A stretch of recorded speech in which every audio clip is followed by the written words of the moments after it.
Addeessa samii gubbaa ifa biiftuu mul'atu ta'ee ifee jiraatam kan dhugaadhaaf dubbatu barbaadan faana haqaa falmataan sabaaf kufa ulee dhaloota ta'ee seenaa isaatu itti fufa.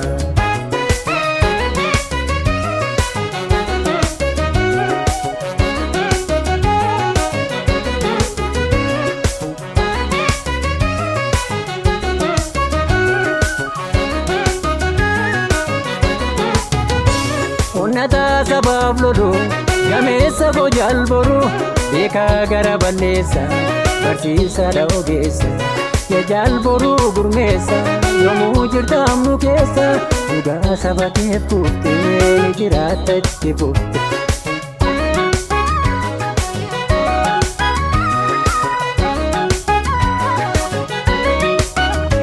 Dhugaa kedacheen golgee hin hambisu faana kee biyyeen noksee kayyoo kees tokkollee galma nankisu dhiiga keessa duunnoksee imaltuu faana goota taatee muurii malee agarsiiftuu dhaloota teessisaa kayyoo kalee wareegama gaariidhaan lubbuu laattee gooni biyya isaaf kufaa. Imaana jabaa dhalootatti laattee kaayyoon beesetti fufa. Si'eessa urjii lolaa yafa keenya jaallanii dubbattu sirraa tola beekaan afaan aannanii.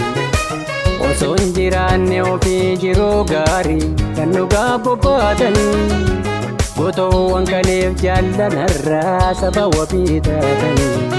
Keessan oolmaa lubbuu qaalii dhaloonni ni irraanfatu kaayyoon keessan gonfatee milkii ga'ee akka faachii dhaabbatu.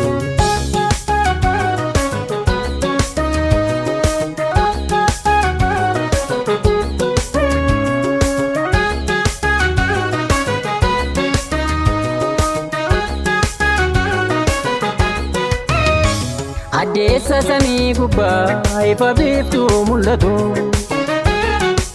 ta'ee ifee jiraatam kan dhugaadhaaf dubbatu barbaadan faana haqaa falmataan sabaaf kufa ulee dhaloota ta'ee seenaa isaatu itti fufa.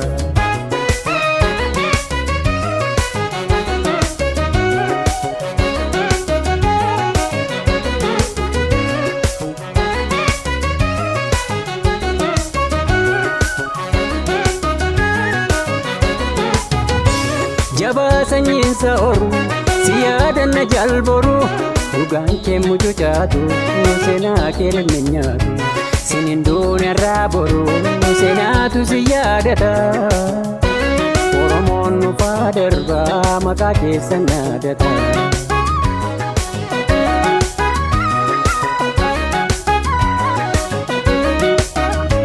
Dhugaa kedacheen golgee hin hambisu faana kee biyyeen noksee kayyoo kees tokkollee galma nankisu dhiiga keessa duunnoksee imaltuu faana goota taatee muurii malee agarsiiftuu dhaloota teessisaa kayyoo kalee wareegama gaariidhaan lubbuu laattee gooni biyya isaaf kufaa. Imaana jabaa dhalootatti laattee kaayyoon beesetti fufa. Si'eessa urjii lolaa yafa keenya jaallanii dubbattu sirraa tola beekaan afaan aannanii. Dhaloonni seenaa beeku daandii dhugaa qabatee lafeen lafa isaa tiksuu gameessarraa dhalatee lafee gilafaa kaasuuf jalan sirratti kufanii. Onnee dhaloota keessaa jiraatutti fuufanii ennumuum duguugamee gonkumaa sanyiin horuu sutumaan firii baasee mul'ataam kaayyoon boruu.